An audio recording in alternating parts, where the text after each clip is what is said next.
No, you can't resell Steam games. It is a consumer's right to resell that which is legally theirs. Therefore, you must permit this. How would that even work?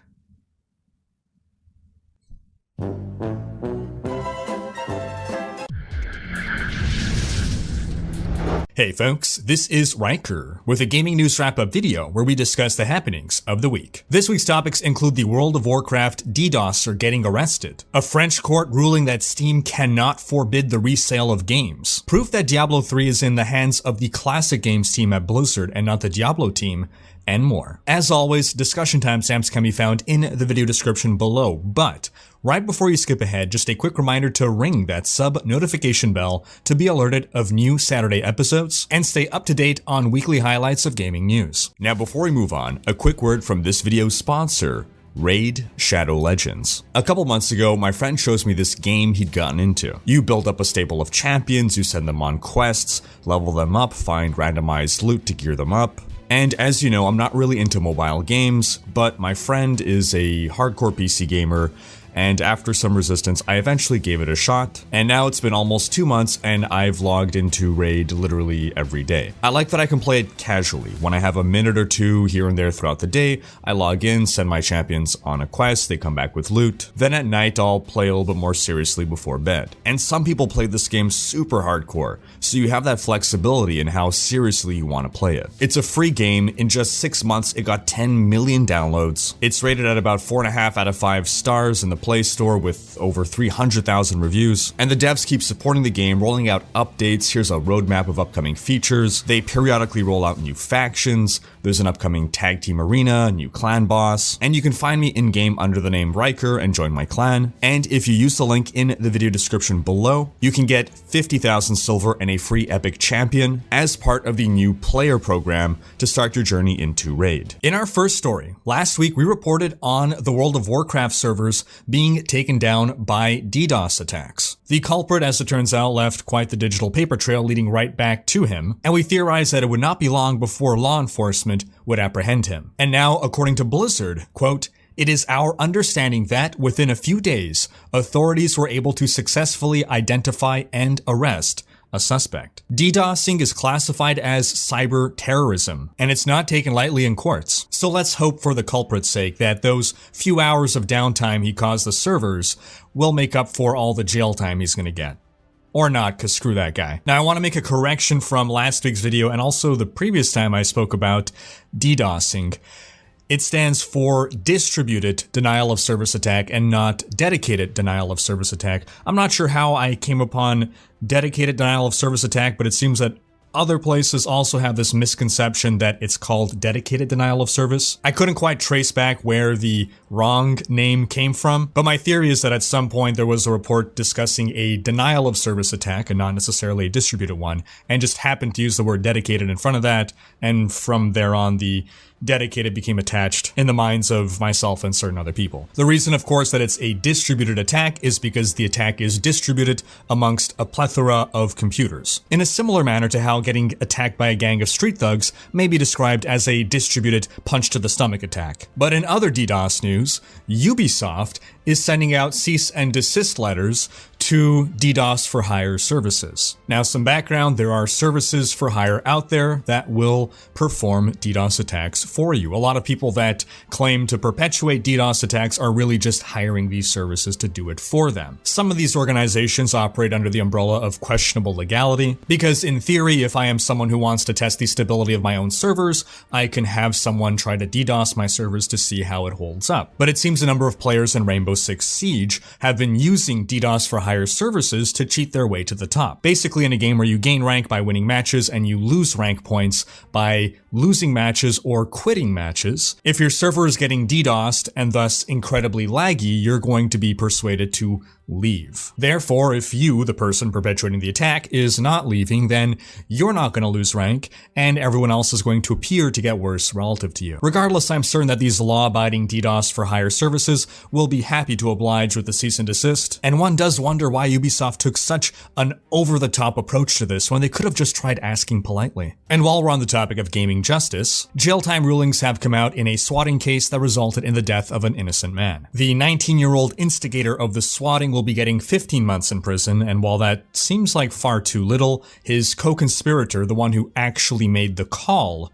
is getting 20 years. The reason for the huge discrepancy is because this 20-year-old is a serial swatter who has, quote, bragged of swatting hundreds of schools and dozens of private residences. In this particular instance, the 19-year-old got in some internet squabble with someone over a video game, passed the address along to the co-conspirator, the SWAT team arrived, and killed the innocent man inside. And when I say innocent, I mean it wasn't even the right target. This man had absolutely nothing to do with this, because the idiots got the wrong address to pass on to the police.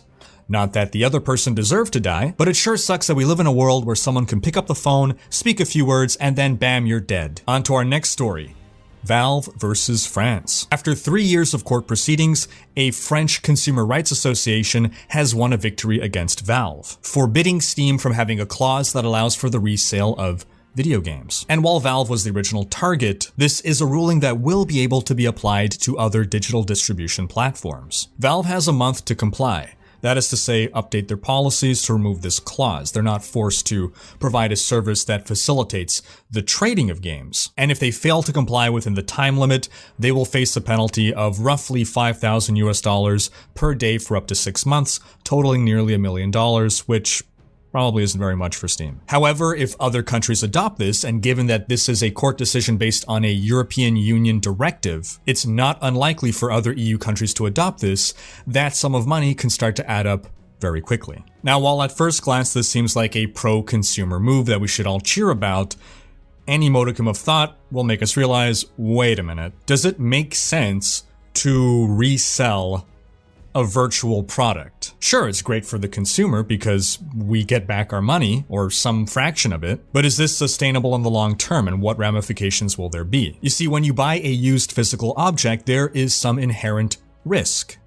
The product has depreciated somehow in value. It's outside of the original packaging, or it's potentially scratched or damaged or otherwise depreciated in some way. A virtual product cannot be depreciated. It's exactly the same as a new copy. So why would anyone ever buy a new copy if a used copy is available for cheaper? If everyone can suddenly just sell the games that they no longer play, we're going to see the prices of these games be a race to the bottom. The full price game is $60, so I'll sell mine for $50. Oh, you're selling yours for $40? I'll sell mine for $30, and then $20. And then ultimately, as long as you're getting at least a couple dollars, that's still more than you would otherwise be getting. And then what happens to the developers? What happens to indie developers? What happens to small publishers? Because they're not making any money on these resales. What happens to the industry as a whole?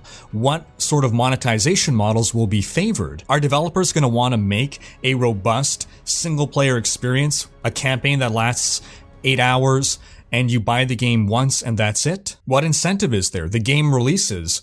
People buy it on launch day, within a week they're done with it, they resell it, and from there on out the game is simply recycled forever with no more money going to the dev. But instead, if you simply release free-to-play games with subscription fees and microtransactions and all manner of aggressive monetization tactics, well, this is the only way we can make money now, because otherwise people are just recycling games. And this extends beyond just the video game industry. This court ruling could also apply to any digital product, including music. So remember all the hate from the music industry against the likes of Napster and what have you in the past?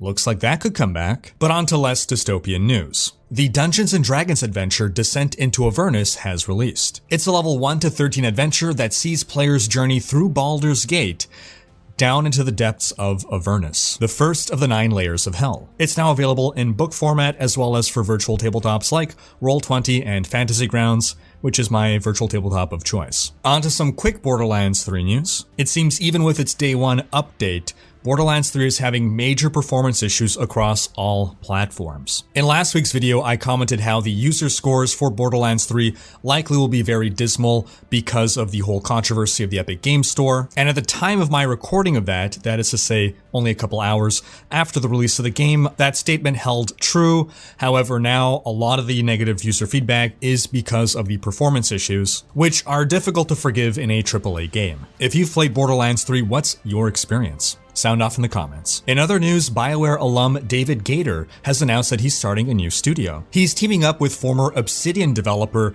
Liam Esler to create Summerfall Studios, and their first game is said to be an illustrated, character-driven adventure title. The plan is to have a Kickstarter to fund the game, which will go live on October 10th, and an exclusive preview of the game will be revealed at PAX Australia in October. Now, Gator was with BioWare for 17 years. He worked on Baldur's Gate 2, Knights of the Old Republic, Neverwinter Nights, Dragon Age Origins, Dragon Age 2, Dragon Age Inquisition, and he left BioWare in 2016 while working on a game that we have no details about. With that pedigree, however, I look forward to seeing Summerfall. In some quick TV and movies video game news, Netflix will be making a live-action Legend of Zelda series. Netflix is apparently working closely with Nintendo on this, and the series is said to be a bloodless affair, lighthearted and very kid-friendly. The project is still a whiles away though. And on the opposite spectrum of kid-friendly, the new Mortal Kombat movie has begun production. It's expected to get an R rating and will be the first Mortal Kombat movie to feature fatalities. The movie is scheduled for release on March 5th, 2021, and among its cast, we have Hiroyuki Sanada playing Scorpion. I love this guy. I first saw him in Lost, then I recognized him in Avengers Endgame, the Helix TV series, Westworld. I just really like this actor, and Scorpion is one of my favorite Mortal Kombat characters, so I'm so happy about this. On to some Path of Exile news. It seems the #1 complaint about the latest league has revolved around game performance, and the devs released an extensive blog post discussing the matter. They reassured us that this is something that they are working on, and they explained that server-side performance is taking a massive hit because Blight combat is an order of magnitude more strenuous on their servers than regular map content because monsters stay alive for so much longer. Therefore, there's more monsters on screen at the same time, more damage calculations happening. They also feel that the resurgence in popularity of minion builds has also exacerbated this issue because more minions, more things on screen. They did reassure us though that the game engine is not the problem. They've been incrementally updating it, and Path of Exile 4.0 will not see a completely new game engine. They stress that even on a new engine, the same problems would persist. There's simply too many calculations happening. On to Diablo news. A job posting has made very clear in no uncertain terms that Diablo 3 is being handled by the Classic Games team. We first theorized that Diablo 3 may be in the hands of Classic Games in early 2018, and by summer 2018, when they revealed Diablo 3 for Nintendo Switch, and it was the head of Classic Games making the presentation or talking in the interview, for me that was very strong evidence that yes, it's Classic Games that has Diablo 3. But now we see in this Classic Games job posting, titled Senior Software Engineer Server, Classic Games, a responsibility is driving feature implementation from planning to completion for StarCraft, Warcraft 3, and Diablo 3. I suppose it's possible this was just a typo, but it makes sense to me that the Diablo team has been working on another major PC Diablo project, while Diablo 3 has been handed over to Classic Games, and the Diablo Immortal team is a separate team entirely. Once again, multiple teams working on multiple projects, and I'm pretty sure that Diablo Immortal came from something called the Incubation team. And that's gonna wrap up this week's video. But do be sure to have checked out last week's video, in which we discussed the game that appeared on Steam that is clearly ripping off the Diablo 2 icon. Thanks for watching. Special thanks to my Twitch, Patreon, and YouTube supporters for making these videos possible. If you like what you see on this channel and want to support the creation of more content, you can consider pledging on YouTube or Patreon and unlocking behind-the-scenes content, monthly virtual hangouts, and more. If you enjoyed this video, please share it, check out these other videos, and subscribe to join Rhykkers Raiders for more gaming content.